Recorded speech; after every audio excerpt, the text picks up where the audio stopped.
Selamat sore, selamat hari Minggu. Welcome sama kita punya online service. Saya mau welcome AFGF Sunshine Coast, AFGF Brisbane. Kita exciting ya. Kita mau menyembah Tuhan hari ini di rumah dan di sini semuanya sama aja. Oke, I'll ask you, saya minta saudara-saudara walaupun sedang duduk di rumah, sedang menyaksikan kebaktian hari ini, ayo kita sama-sama puji Tuhan yuk. Ibu-ibu, come on, you can sing this song with me. Come on, we all stand up. Kita sama-sama bangkit berdiri, kita mau menyaksikan kemurahan Tuhan melalui lagu hari ini. Let's sing.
The coronavirus pandemic is having a devastating and historic impact on the economy. No less sky within the shadow. I'm a mess, I'm a loser, I'm a hater, But I am actually optimistic because even though the solution is not what we want, God has His solution.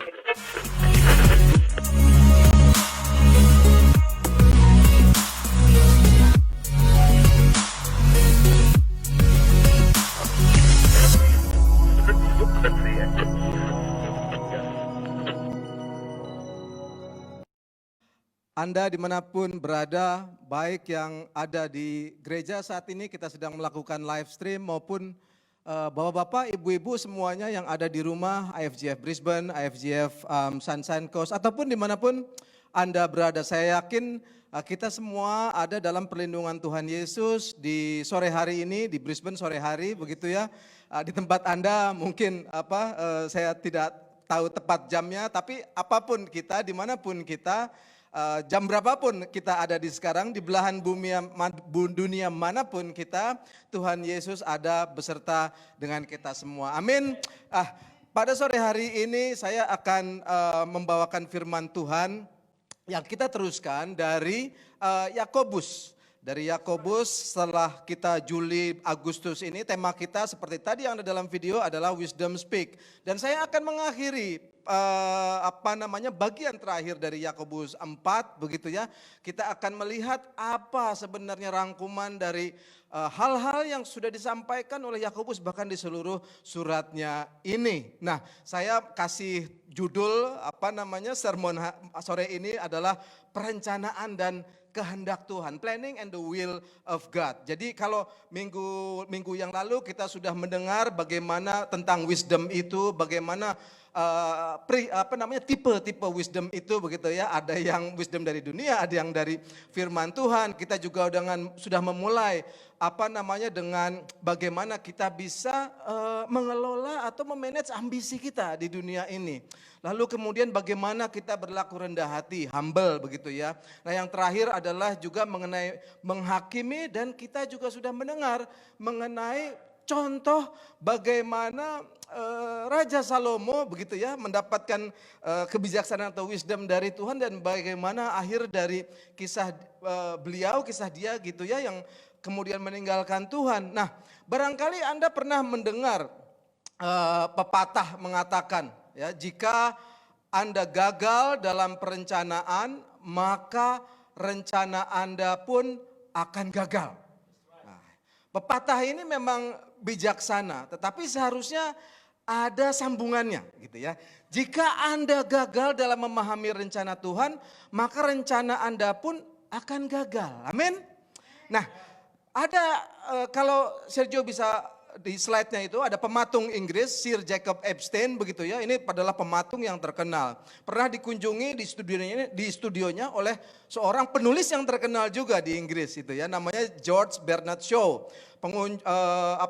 Si Bernard ini melihat ada suatu balok batu gitu ya, namanya juga pemahat, banyak balok batu besar di situ gitu ya, di salah satu sudut ruangan. Dan dia bertanya kepada Jacob Epstein, dia tanya, batu itu untuk apa? Lalu Epstein menjawab, aduh aku belum tahu, aku masih membuat rencana. Lalu Shaw pun tercengang gitu ya, dia tanya, oh maksud Anda punya rencana dalam pekerjaan Anda? Wah, kalau saya ya sebagai penulis, setiap detik kata-kata atau setiap detik rencana saya berubah. Tapi Jacob Epstein bilang begini, ya kamu nggak masalah. Karena kamu berhubungan dengan naskah, dengan tulisan, paling beratnya cuma 4 ons begitu ya. Tapi saya berhubungan dengan batu, beratnya 4 ton. Kalau saya nggak punya rencana, ini berat sekali begitu ya. Nah itu adalah salah satu hal yang selalu mengingatkan kita, rencana itu baik gitu ya. Di dalam Mazmur 14 ayat 2, Tuhan memandang ke bawah dari sorga kepada anak-anak manusia untuk melihat apakah ada yang berakal budi dan mencari Allah. Coba perhatikan, Tuhan memandang kita ke bawah ya. Lalu dia juga melihat anak-anak manusia ini. Apakah ada yang berakal budi? Apakah ada yang berwisdom? Begitu ya. Apakah ada yang berakal budi dan mencari Allah? Dia melihat begitu. Nah, Yakobus mengatakan bahwa kita orang-orang yang bijaksana ini, yang diberikan kebijaksanaan oleh Allah, ini harusnya mencari kehendak Allah dulu sebelum mengambil keputusan. Dan dia mengatakan kita kepada malam ini ada dua hal yang akan kita lihat. Satu, berencana itu baik, tapi akan kita lihat bahwa kehendak Tuhan itu lebih baik lagi. Yang kedua, kita akan melihat bagaimana kita memahami kehendak Tuhan. Kan kita sering ya bertanya-tanya, apa sih kehendak Tuhan di dalam hidup kita? Nah, Yakobus akan mengatakan hal ini kepada Anda, kepada saya sore hari ini. Dan saya berdoa, kita akan berdoa supaya apa yang disampaikan Yakobus ini bisa menjadi pegangan kita untuk memahami apa yang Tuhan mau sampaikan, apa yang Tuhan mau kehendaki di dalam hidup kita. Nah, untuk itu kita mari coba kita akan mulai ya. Sebelum kita berdoa untuk sermon ini, kita baca dulu lah. Yakobus 4 ayat 13 sampai 17.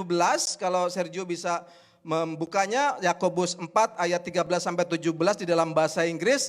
Saudara-saudara, bapak-bapak, ibu-ibu yang berbahasa Indonesia silakan dibuka. Ayatnya ini cuma ada 4, jadi saya akan baca aja. Tapi saya mengharapkan juga bapak-bapak, ibu-ibu di rumah berdiri, stand up, this is the word of God ya. Berdiri, dimanapun Anda berada berdiri, kita akan membaca Yakobus 4 ayat 13 sampai 17. Demikian bunyinya.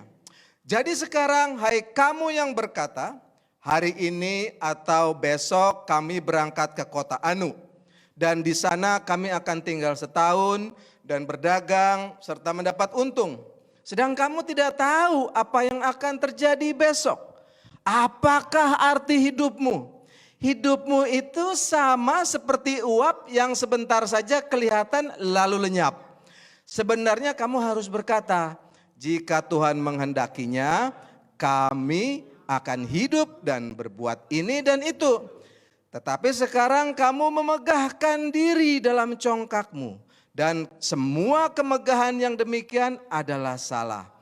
Jadi jika seorang tahu bagaimana ia harus berbuat baik, tetapi ia tidak melakukannya, ia berdosa. Mari kita berdoa. Tuhan, terima kasih Tuhan buat sore hari yang indah ini ya Tuhan. Malam hari kami akan mendengarkan sebagian dari firman-Mu Tuhan. Tuhan pakai hamba-Mu Tuhan untuk menyampaikan isi hati-Mu Tuhan. Terutama satu hal yang penting di dalam hidup kami ya Tuhan adalah memahami kehendak-Mu Tuhan. Karena kami hidup ini adalah untuk melakukan apa yang Engkau kehendaki di dunia ini. Tapi kadang-kadang kami tersesat, kadang-kadang kami bingung Tuhan. Kami mau di sore hari ini firman-Mu itu berkata keras di dalam hati kami, di dalam pikiran-pikiran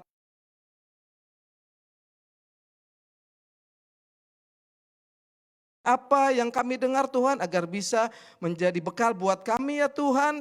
Pimpin hamba-Mu sekali lagi ya Tuhan, agar apa yang keluar ini Tuhan hanya dari isi hati-Mu. Dalam nama Yesus kami sudah berdoa, amin. Jadi demikian saudara-saudara, jadi jika kita ingin berhasil dalam hidup kita begitu ya, kita memang harus tanya sama Tuhan, Dia ingin apa di dalam hidup kita ini. Lalu pertama, Yakobus mengatakan, gitu ya, slide-nya Sergio, perencanaan itu baik, gitu ya, planning is good, ya. Namun kehendak Allah itu lebih baik lagi. Di ayat 13 sampai 14. Lalu bagaimana kita tahu? Oke, perencanaan itu baik, lalu bagaimana kita tahu begitu ya? Dua presiden Amerika itu bilang begini, in preparing for battle, I have always found the plans are useless, but planning is indispensable. Begitu kata Eisenhower. Lalu Lincoln berkata, give me 6 hours, beri saya 6 jam untuk memotong menebang pohon, tapi 4 jam pertama saya akan mengasah kapak tersebut begitu ya. Artinya apa? Planning itu penting. Tetapi ada seorang pria lain ini yang mungkin Anda belum pernah dengar. Saya juga setelah menyusun sermon ini baru saya dengar namanya ya. Namanya itu adalah Thomas A. Kempis, orang yang mungkin tidak pernah kita kenal. Dia mengatakan demikian. Manusia berencana namun Tuhan yang menentukan. For man's dispose but God decide. Itu ya. Coba camkan kata-kata ini. Ini kita sering mendengar kata-kata ini, tapi mungkin karena terlalu keseringan jadi nggak punya arti ya. Ini adalah orang pertama yang menyampaikan hal ini kepada kita di dalam bukunya yang namanya Of the Imitations of Christ. Itu abad ke-15, jauh sebelum mungkin ada motivator atau orang-orang sekarang ini ngomong soal manusia berencana namun Tuhan yang menentukan. Si Thomas ini sudah ngomong ya di abad-abad yang sudah lama. Nah, bukunya itu adalah salah satu buku yang paling laris dan paling banyak dibaca oleh orang Kristen pada saat itu kecuali Bible. Berencana itu baik sekali lagi, tapi Tuhan harus ada di dalamnya. Demikian Yakobus sampaikan. Yakobus mengatakan di ayat ke-13, jadi sekarang hai kamu yang berkata, hari ini atau besok kami berangkat ke kota Anu dan di sana kami akan tinggal setahun dan berdagang serta mendapat untung. Nah, ini yang dimaksud dengan kamu di sini di dalam surat Yakobus ini adalah pengusaha atau pedagang yang memang pada awal-awal gereja pertama itu banyak ya. Mereka berdagang dan mereka pergi ke sana dan ke sini. Dan kita tahu bahwa orang Yahudi itu memang pintar berdagang, pintar berusaha. Dan mereka ada hampir di seluruh dunia mereka berdagang dan berusaha. Pada zaman itu pun mereka sudah berkelana kemana-mana gitu ya. Bahkan sampai ke tanah Arab, ke Mesir dan sebagainya mereka berdagang. Nah, perjalanan bisnis ini sudah sangat umum begitu ya. Nah, namun di antara pedagang-pedagang ini juga sudah mulai ada pedagang Yahudi yang menjadi Kristen gitu ya, percaya bahwa Yesus adalah Tuhan dan juru selamat mereka. Nah, surat Yakobus ini ditujukan kepada mereka.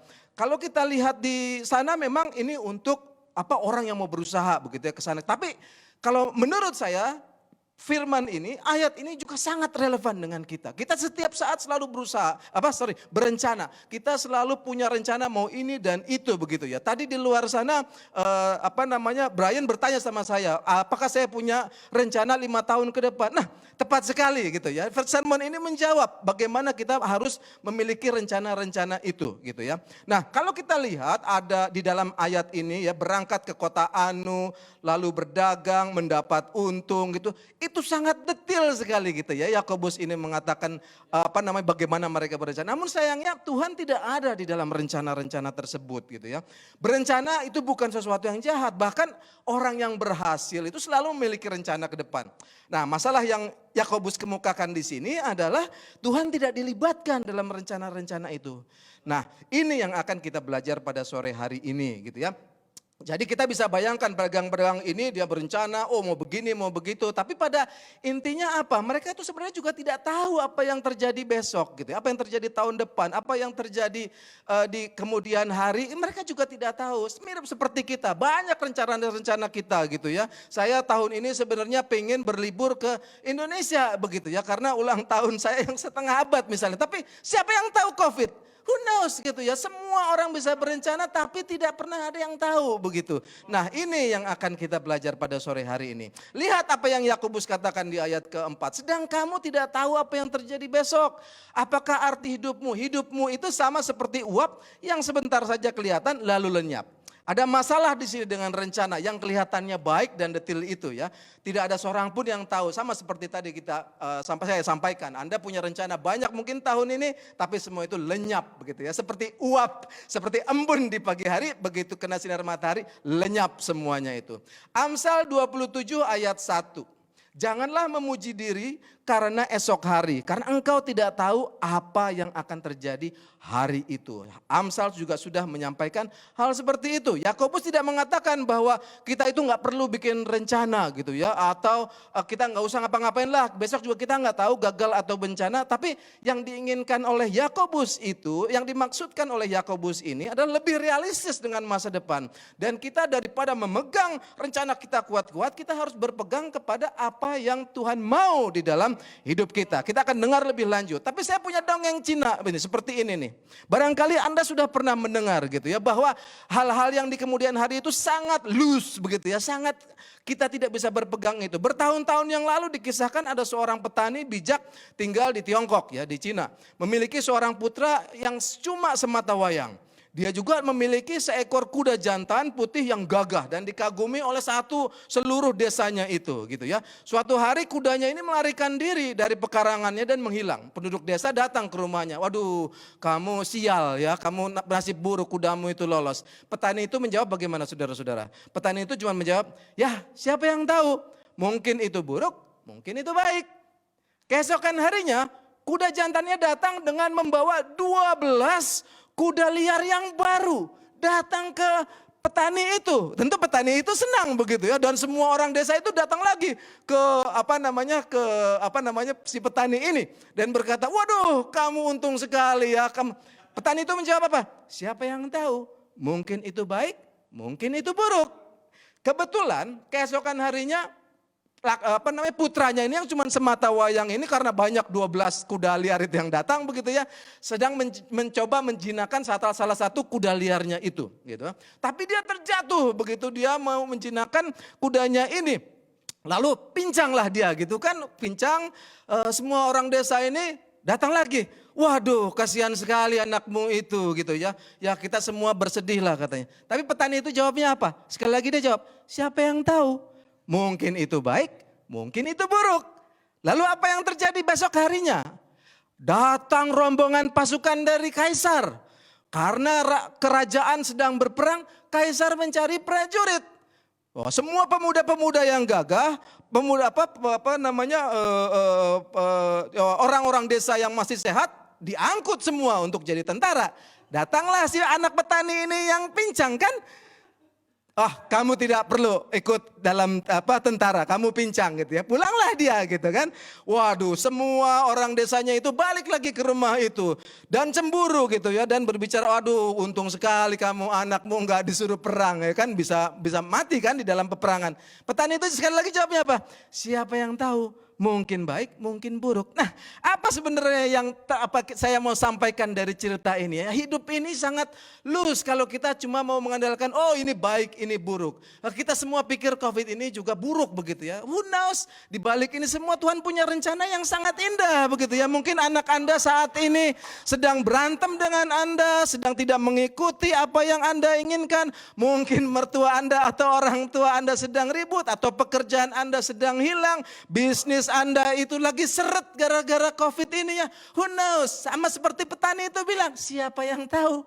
Mungkin itu baik, mungkin itu buruk. Just hold on into God's will. Begitu ya. Nah, slide-nya Sergio, memiliki cita-cita itu baik. Namun cita-cita bisa mengecewakan kita jika kita mengeluarkan Tuhan daripadanya. Kira-kira seperti itu. Nah, nggak ada gunanya kita membuat rencana yang seakan-akan Tuhan itu enggak ada begitu ya, masa depan itu void gitu, tidak ada tanpa Tuhan gitu, karena dia ada di masa sekarang maupun di masa depan, omnipresent, begitu kan Tuhan kita gitu ya. Rencana kehidupan yang baik itu memang selalu kita mulai misalnya, just like what Brian asked me, apa rencana saya 5 tahun ke depan? Apa rencana saya 10 tahun ke depan begitu ya. Kita boleh saja berencana ke depan, tetapi juga kita siap dengan perubahan karena kita tahu seperti kisah tadi si petani Cina ini, jika kehendak Tuhan itu jadi seperti apa yang dia mau, itu akan terjadi. Tapi tetap ingat, dia tuh tidak akan pernah mengecewakan kita. Nah, ada satu ilustrasi kalau Sergio bisa lihat tunjukan petanya begitu ya.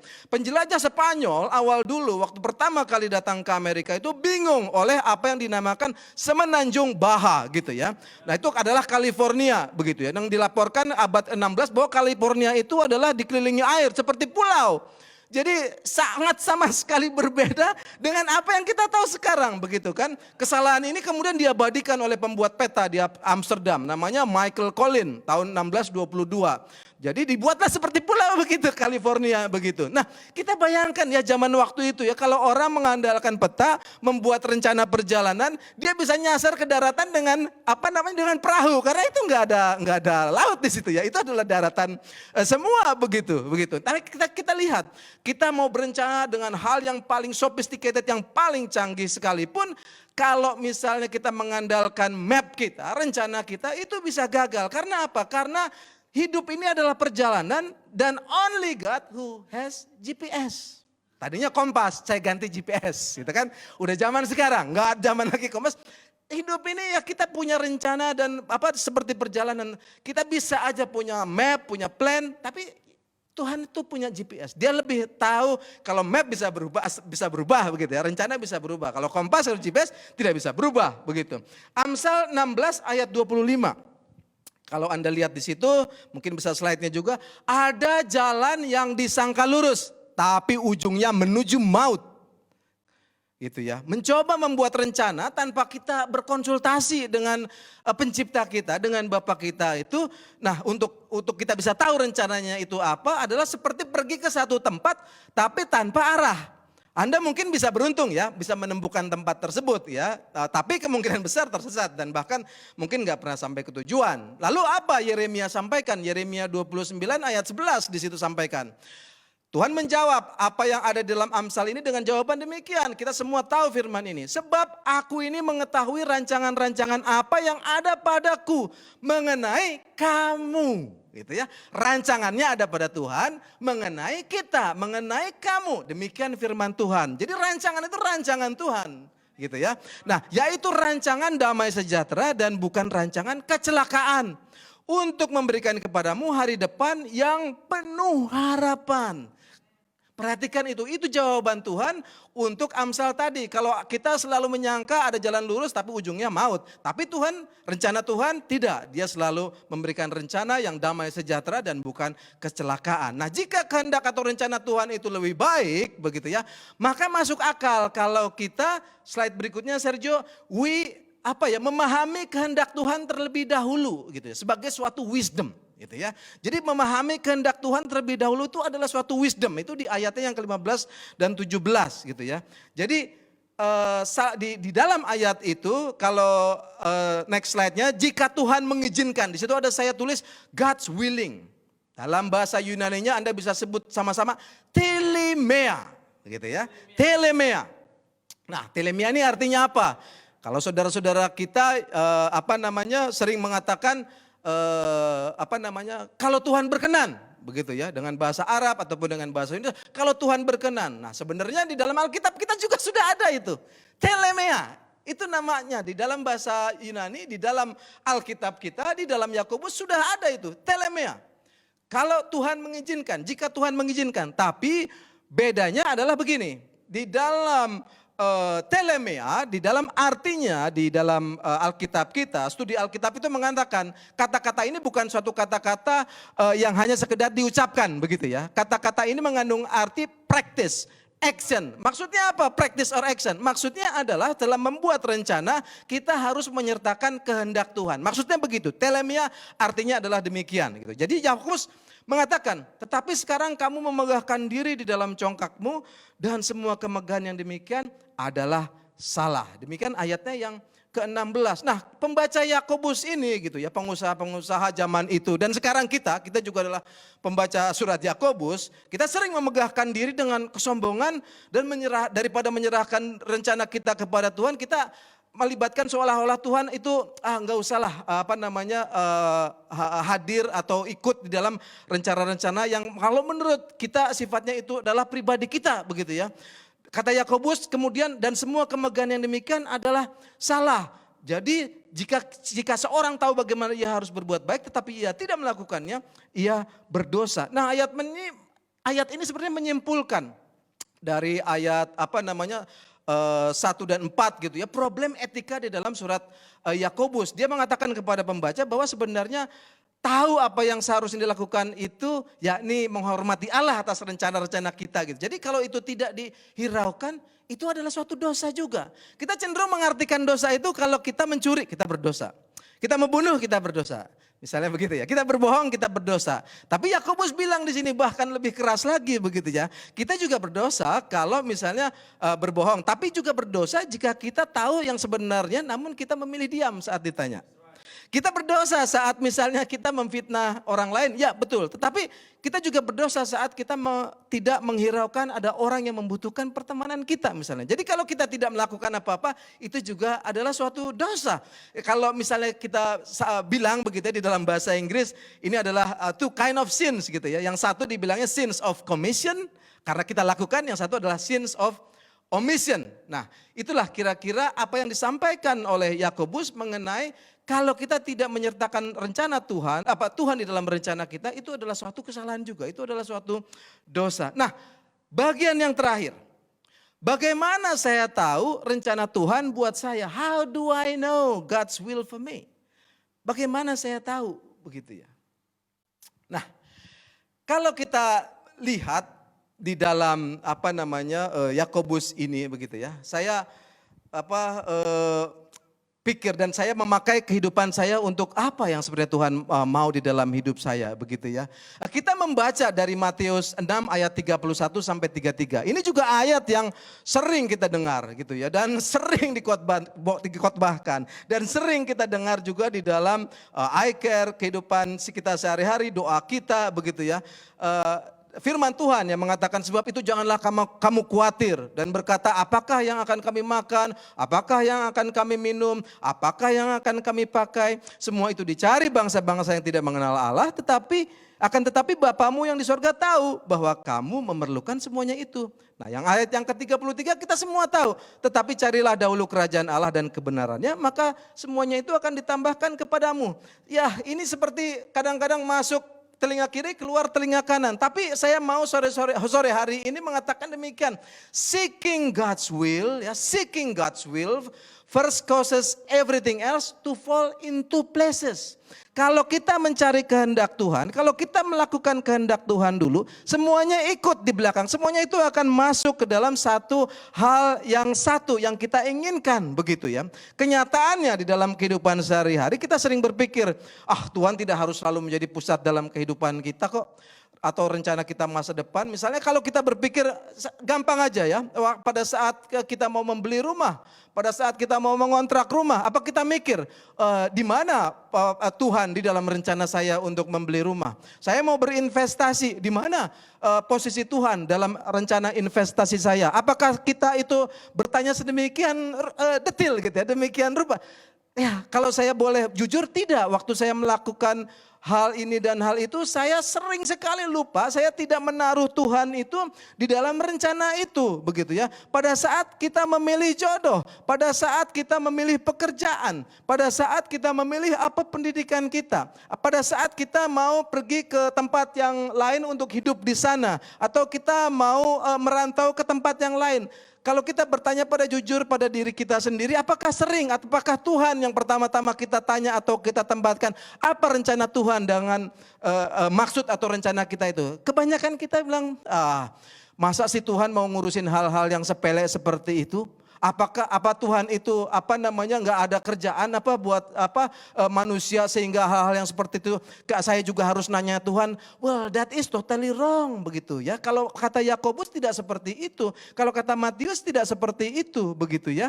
Hal-hal tersebut adalah hal yang penting juga yang kita harus konsultasikan dengan Tuhan. Apa maunya Tuhan? Supaya apa? Supaya kita tidak gagal, supaya kita nggak jatuh dalam masalah yang sama. Kita mencoba menjalin hubungan dengan pasangan begitu ya, ingin berkeluarga selalu gagal. Mungkin kenapa? Karena kita memang gak pernah tanya sama Tuhan gitu. Karena kita gak pernah memakai standarnya gitu ya di dalam memilih jodoh kita. Misalnya seperti itu. Bagaimana kita tahu kehendaknya? Memakai standarnya saja tidak. Mungkin kita di dalam berbisnis, berinvestasi itu juga gagal. Karena apa? Karena kita gak memakai term and condition kita. Kita memakai term and condition dunia begitu. Kita memakai ukuran-ukuran dunia begitu ya. Barangkali praktek-praktek bisnis kita benar dan oke begitu ya. Tapi kita nggak konsult sama Tuhan gitu. Tuhan juga tidak ada dalam rencana kita. Ya dia nggak hadir pada saat kita bekerja atau berupaya. Nah ini yang kita mau belajar, saya mau bagikan. Saya cuma punya 4 hal sore hari ini dan semuanya itu juga adalah sharing saya barangkali begitu ya. Kita punya pengalaman hidup yang berbeda-beda. Saya yakin Anda punya pengalaman hidup yang berbeda-beda dan sama berharganya dengan siapapun juga begitu ya. Kita bisa belajar dari itu. Nah, saya punya sharing gitu ya. Saya punya testimoni apa yang mau saya bagikan sore hari ini mengenai bagaimana saya memahami kehendak Tuhan gitu ya. Barangkali detil dari tiap-tiap kehendak Tuhan itu buat kita itu boleh berbeda gitu ya. Saya tidak sama dengan Anda, tapi saya yakin bahwa Tuhan itu ingin ya, Tuhan itu berkehendak bahwa kita itu memiliki koneksi atau hubungan dengan Dia. Apapun yang kehendak Tuhan yang spesifik untuk Anda. Yang pertama adalah itu bahwa Tuhan ingin kita itu selalu memiliki koneksi dengan Dia begitu ya. Itu yang saya yakin yang semua kita itu memiliki kehendak Tuhan itu di dalam hidup kita. Nah, untuk yang spesifik saya punya beberapa hal yang mau saya bagikan, tentu saja tidak selalu harus sama gitu. Yang pertama itu adalah yang saya rasakan di sepanjang hidup saya sampai hari ini adalah kita ini kalau mau tahu kehendak Tuhan, kita itu harus jalan sama Dia. Berjalan dengan Tuhan. Kita harus jalan sama Dia, gitu ya. Kalau kita jalan dengan orang lain, dengan si B, tapi kita mau tahu A itu mengatakan apa, ya nggak mungkin. Kita harus berjalan sama A untuk tahu apa yang A inginkan. Nah, bukan hanya ingin tahu seperti apa Tuhan itu, begitu ya. Itu hanya kognitif saja gitu ya. Ya sekedar tahu, saya hafal Alkitab. Tapi yang lebih penting lagi adalah di dalam kekristenan hubungan dengannya, ya. Connect with God. Lewat doa, membaca firman, dan tumbuh di dalam gereja, begitu ya. Kekristenan itu bukan sekedar agama, gitu. Namun hubungan kita dengan Tuhan kita, dengan Bapa kita. Itu yang saya rasakan di dalam hidup saya. Saya bisa tahu rencana Dia kalau saya berjalan dengan Dia. Itu yang pertama. Yang kedua adalah serahkan rencana kita kepada Tuhan. Itu ada di Roma 12 ayat 1 sampai 2. Bunyinya demikian. Karena itu saudara-saudara, demi kemurahan Allah aku menasihatkan kamu supaya kamu mempersembahkan tubuhmu sebagai persembahan yang hidup, yang kudus, dan yang berkenan kepada Allah. Itu adalah ibadahmu yang sejati. Janganlah kamu menjadi serupa dengan dunia ini, tetapi berubahlah oleh pembaharuan budimu sehingga kamu dapat membedakan manakah kehendak Allah, apa yang baik, yang berkenan kepada Allah dan yang sempurna. Maksudnya bagaimana? Kalau menurut saya, apa yang saya rasakan di dalam kehidupan saya. Kalau kita mau memahami kehendak Allah, pertama-tama adalah serahkan rencana kita kepada Tuhan. Tuhan saja meminta hidup kita, meminta tubuh kita gitu ya, untuk kemuliaan Dia. Kalau Anda baca di ayat 1, Tuhan itu apa? Mempersembahkan tubuh kita. Jangankan rencana, tubuh kita aja harus dipersembahkan begitu ya buat Tuhan. Apalagi rencana. Nah, itu yang pertama, kita persembahkan tubuh rencana kita buat Dia. Lalu yang kedua, coba Anda perhatikan di ayat yang kedua. Sesaat setelah Anda menyerahkan hidup Anda, sesaat Anda menyerahkan rencana-rencana Anda, apa yang Tuhan lakukan? Dia akan memberikan apa, saudara-saudara? Dia akan memberikan pembaharuan budi. Apa maksudnya pembaharuan budi? Dia akan memberikan akal pikiran kita. Dia akan memberikan kognisi kita. Dia akan memberikan pengetahuan. Dia akan memberikan perasaan. Supaya apa saudara-saudara? Supaya kita tahu mana kehendak Allah. Amin. Itu kuncinya. Kalau kita surrender hidup kita, berikut rencana-rencana kita, Dia yang akan membukakan itu. Itu otomatis, itu firman Tuhan, yes dan amin. Sore hari ini akan terjadi kalau Anda menyerahkan hidup Anda, kalau Anda menyerahkan rencana-rencana Anda kepada Tuhan, Tuhan akan datang, Roh Kudusnya akan datang untuk membukakan akal pikiran kita. Dia akan memberikan itu. Jadi kita tahu, ini Tuhan bukan, oh ini bukan Tuhan, begitu ya. Saya ke sana atau ke sini. Nah, ini yang kita harus pahami gitu. Yang seringnya terjadi apa? Kita bikin rencana dulu, kita bikin mau ini itu, lalu kita berdoa sama Tuhan. Tuhan, saya minta stempelmu Tuhan. Tolong di stempelkan, approve Tuhan gitu ya, endorse rencana ini supaya saya bisa terus maju. Ya itu namanya bukan menyerahkan rencana kepada Tuhan gitu ya. Itu hanya minta stempel sama Tuhan. Tuhan tidak disertakan di dalam rencana-rencana kita. Yang ketiga, patuhi yang sudah kita tahu itu kehendak atau rencana Tuhan. Nah, bagaimana kita tahu? Ya kita harus patuhi dulu apa yang sudah menjadi rencana Tuhan. Maksudnya bagaimana? Nah, saya yakin kebanyakan kita sudah tahu apa yang diinginkan Tuhan di dalam hidup kita.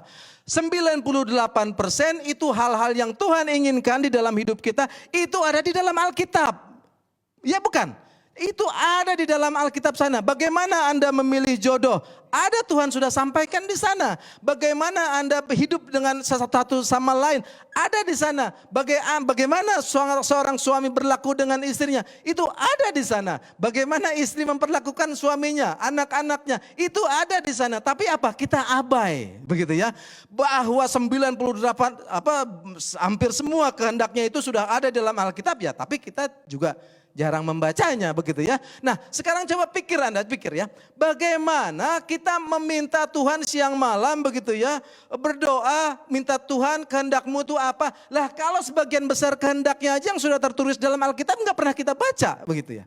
Bagaimana Tuhan bisa memberikan, mereveal rahasia-rahasia di dalam hidup kita? Lah yang sudah ada di buku aja nggak pernah kita baca begitu. Kita mulai dari hal yang simple, yang sederhana, yang sudah ada di depan mata.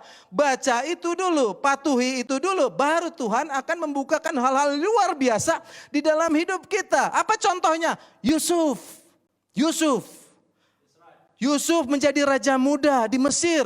Kita tahu pasti dia diberikan wisdom. Enggak sembarangan orang bisa menjadi raja di Mesir begitu ya. Tapi apa tingkah laku Yusuf dibandingkan dengan Salomo minggu lalu ya.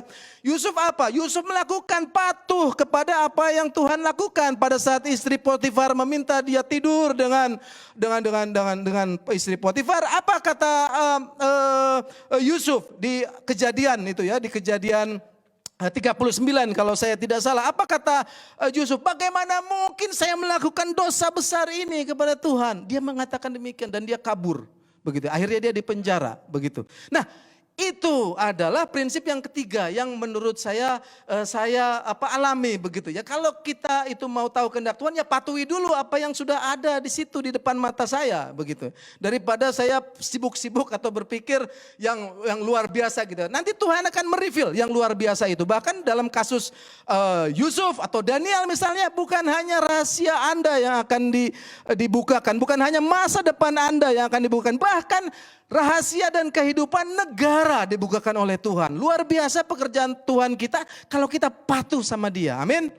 Nah yang terakhir, perhatikan bagaimana Tuhan sudah menciptakan kita. Nah ini juga yang saya alami begitu ya. Kita sering meminta Tuhan kehendak-Mu ini apa sih yang Tuhan mau di dalam kehidupan kita gitu ya.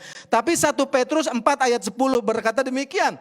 Layanilah seorang akan yang lain sesuai dengan karunia yang telah diperoleh tiap-tiap orang sebagai pengurus yang baik dari kasih karunia Allah. Petrus mengatakan apa? Tiap-tiap orang itu sebenarnya sudah punya kasih karunia, kan begitu? Amin. Tiap orang sudah punya kasih karunia. Tapi kadang-kadang kita itu deny. Aduh Tuhan ya saya memang pinter nyanyi. Saya bisa main gitar. Tapi saya pengen yang lain lah di dalam tim ministry begitu ya. Nggak usah saya ini harus nyanyi atau apa begitu ya. Tuhan hal yang talenta yang saya miliki adalah A begitu ya. Tapi Tuhan saya lihat si B itu kok enak sekali dia hidupnya begini dan begitu. Saya minta juga seperti si B lah ya begitu ya. Nah ini yang sering kita miss begitu ya. Kita capek-capek kita selalu minta sama Tuhan. Mungkin bertahun-tahun Anda berdoa. Mungkin Anda berbulan-bulan Anda berdoa. Minta suami, minta istri. Diberikan pekerjaan ini. Anak untuk masuk sekolah sana. Anak masuk sekolah sini. Tapi coba lihat di apa yang Anda punya. Apa yang ada di dalam rumah Anda. Apa yang sudah ada di dalam keluarga Anda. Tuhan sudah berikan itu unik begitu ya. Nah itu dipakai untuk melakukan kehendak Dia begitu ya. Nah itulah kadang-kadang saya denial gitu. Jadi saya mau yang begini. Tapi Tuhan sebenarnya sudah memberikan kepada saya keluarga ini, gereja ini, ya teman-teman ini dan itu. Ya itulah yang harusnya saya pakai untuk bisa tahu bagaimana Tuhan berkehendak di dalam hidup kita. Jadi masing-masing kita diciptakan untuk menurut rencana Tuhan dan Tuhan sudah mengequip kita sebenarnya begitu. Enggak usah jauh-jauh. Tuhan selalu memulai dengan apa yang ada di tangan kita. Nah, sermon sore ini hari ini saya akan tutup dengan sebuah gambar gitu ya. Itu gambar itu diambil dari Monkuta begitu. Biasanya itu pagi-pagi saya suka bushwalk sama Wilma. Saya naik ke saya bushwalk itu ya, hiking begitu ya. Ya. Hidup kita itu seperti hiking yang saya mau sampaikan sore hari ini. Kadang kita tuh capek sekali ya naik, turun, belok kiri, belok kanan. Kadang tersesat juga begitu ya. Kadang nggak bawa air lalu kemudian kehausan dan berminta-minta begitu ya. Well sore hari ini bapak-bapak, ibu-ibu, saudara-saudara dimanapun bapak dan ibu berada. Well hari ini saya yakin kalau Anda mau berhenti dan Anda mau mendaki ke puncak iman kita gitu ya. Seperti naik ke Mount Kuta begitu ya, di situ fotonya itu. Lalu kita melihat perspektif Tuhan, saya yakin kita akan bisa melihat bahwa apa yang ada di depan kita itu indah. Karena seperti Nabi Yeremia itu bilang, rencana-rencana Tuhan itu indah buat kita. Tapi kita harus naik ke sana. Kita nggak boleh sibuk saja bergelut dengan kita sehari-hari begini begitu ya. Dan berkeluh kesah, kita harus naik. Begitu naik kita akan lihat betapa indahnya rencana-rencana Tuhan di dalam hidup kita. Kira-kira apa yang menjadi isi hati saya atau sharing saya sore hari ini, saya yakin kita juga punya pergumulan yang sama gitu ya, walaupun mungkin perjalanan iman kita berbeda, dan saya yakin, saya berdoa apa yang menjadi sermon kita, firman kita sore hari ini, kita bisa menjadi bekal begitu ya, untuk kita bisa tahu apa itu kehendak Tuhan dan bagaimana kita mau ya mempraktekkan, mau mengaction dari kehendak-kehendak Tuhan itu tadi. Dan jangan takut, everything will fall into pieces. Semua itu akan masuk, semua itu akan terjadi seperti apa yang Matius sampaikan. Mari kita berdoa.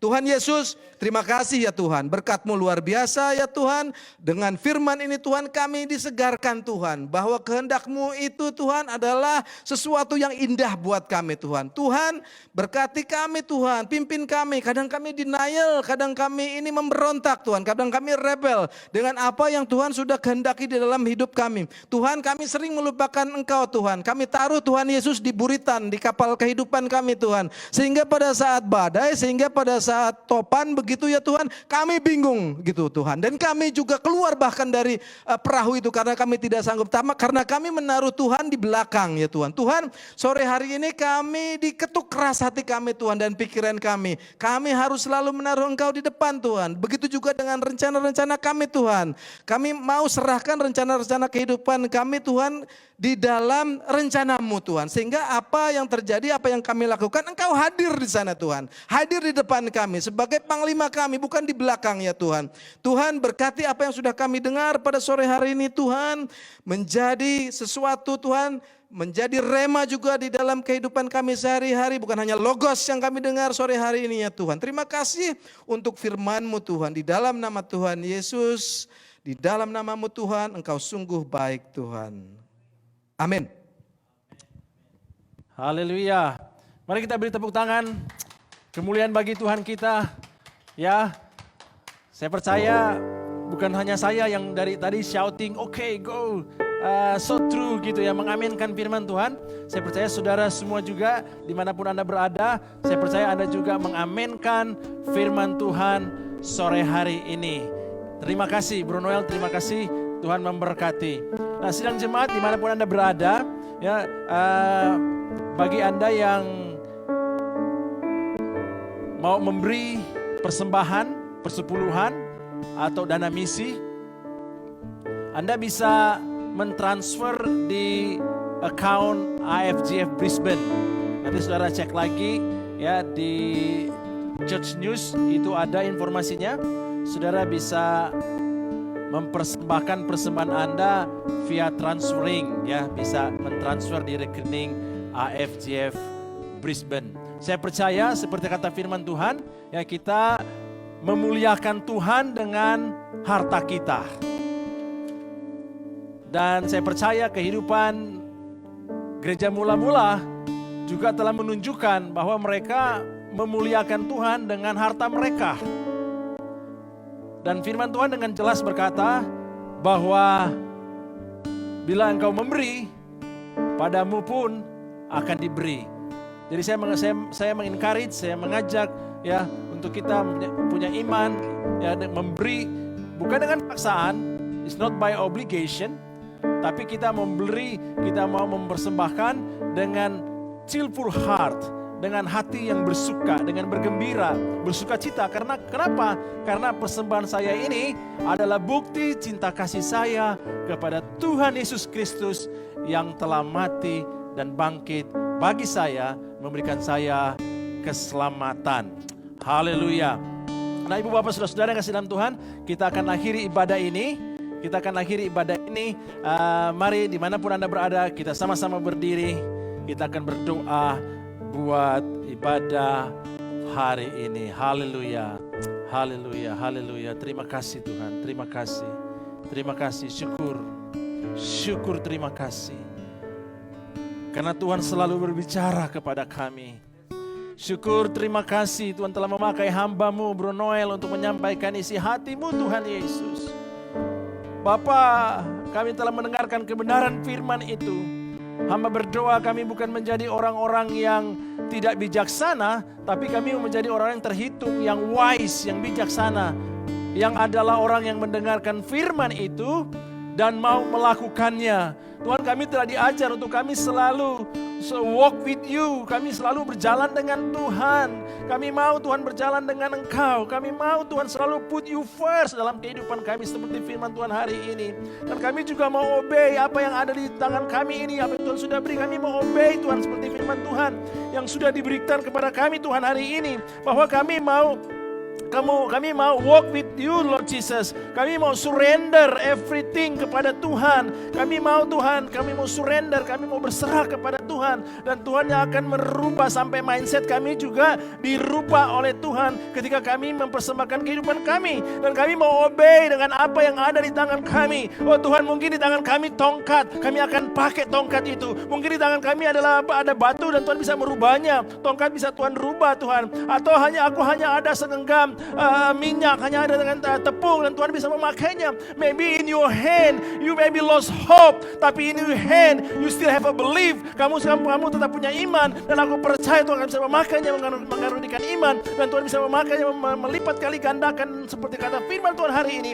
Ketika kami mengutamakan Tuhan, semuanya, everything akan mengikuti kehidupan kita. We'll fall in that place. Mungkin Anda saat ini membutuhkan tempat dari segi finance Anda, maka itu akan datang ke situ ketika engkau mengutamakan Tuhan. Dan Tuhan Yesus, kami berterima kasih buat firman-Mu, bahwa juga firman-Mu telah berkata kepada kami supaya kami put attention to know how God has wired me. Bagaimana Tuhan juga sudah memperlengkapi saya, sudah memberikan karunia kepada saya, dan aku akan memakainya untuk kemuliaan Tuhan. Aku akan memakainya untuk melayani-Mu Tuhan. Aku berdoa Tuhan Yesus bahwa kami menjadi orang-orang yang bijaksana, wisdom speak hari ini Tuhan Yesus. Kami mau Tuhan Yesus mau melakukan kebenaran firman Tuhan malam hari ini dalam kehidupan kami masing-masing. Dan aku berdoa once again Lord Jesus, dimanapun kami semua berada Tuhan, bahwa kuasa Roh Kudus-Mu tak terbatas. Kuasa Roh Kudus-Mu tak terbatas, dan Engkau ada menjamah setiap umat-Mu Tuhan.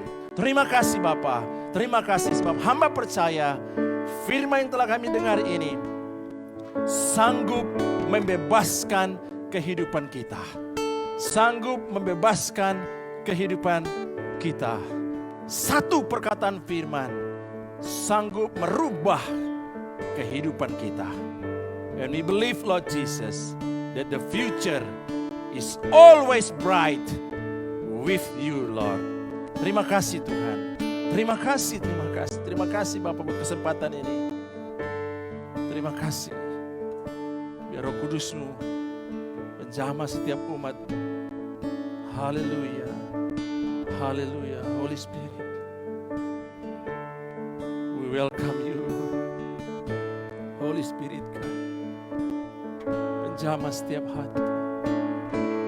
Menjamah setiap orang yang sedang mengikuti ibadah ini.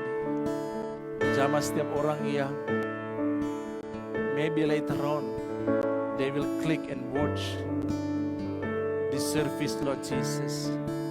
I pray bahwa Engkau menjamah mereka dalam nama Yesus Kristus. Karena Engkau Allah yang Maha Tahu, Engkau tahu pergumulan mereka, apa yang mereka sedang hadapi, dan Engkau Allah yang luar biasa, yang powerful. Engkau sanggup menjamah, Engkau sanggup menjamah dan membebaskan, mencukupi keperluan-keperluan kami dalam nama Yesus Kristus. Haleluya. Terima kasih Tuhan. Berkati setiap persembahan umat-Mu yang mereka bawa, yang mereka persembahkan ke rumah Tuhan. Apapun yang mereka persembahkan hari ini Tuhan, kami mau memakai harta kami, keuangan kami untuk kemuliaan nama Tuhan. Kami mau memakai Tuhan, memberikan dengan hati yang penuh ucapan syukur. Dan aku berdoa Tuhan, orang yang memberi pasti akan diberi. Dalam nama Yesus Kristus, diberkati pekerjaan mereka, diberkati pribadi mereka, rumah tangga mereka, keluarga mereka, pelayanan-pelayanan mereka diberkati oleh Tuhan. In Jesus mighty name, hallelujah. Terima kasih Bapa, terima kasih. We just want to pray Lord, especially today.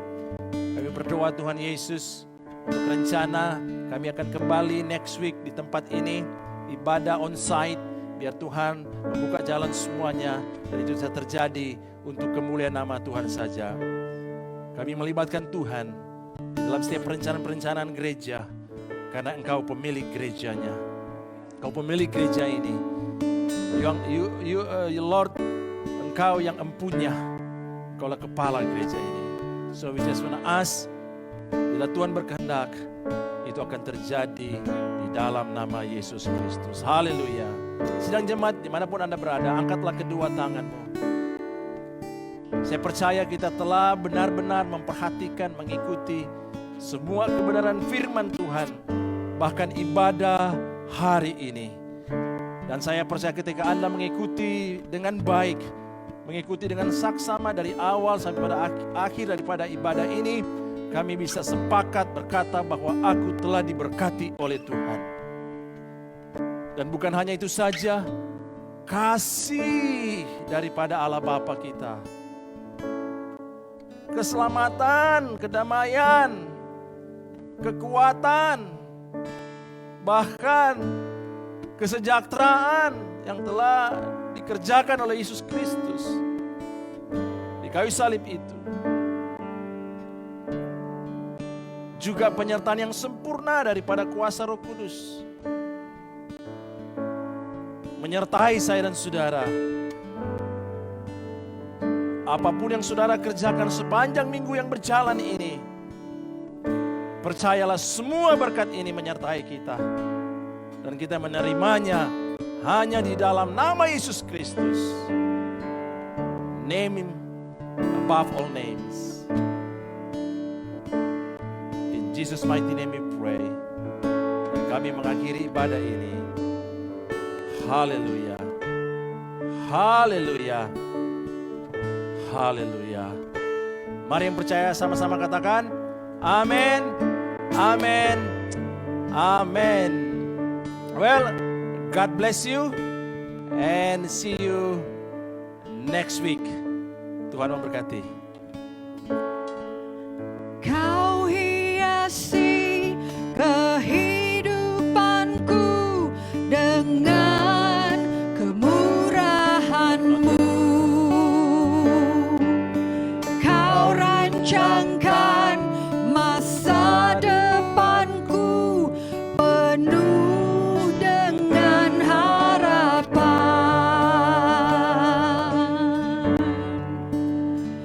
Aku ada saat ini, semuanya karena kasih-Mu.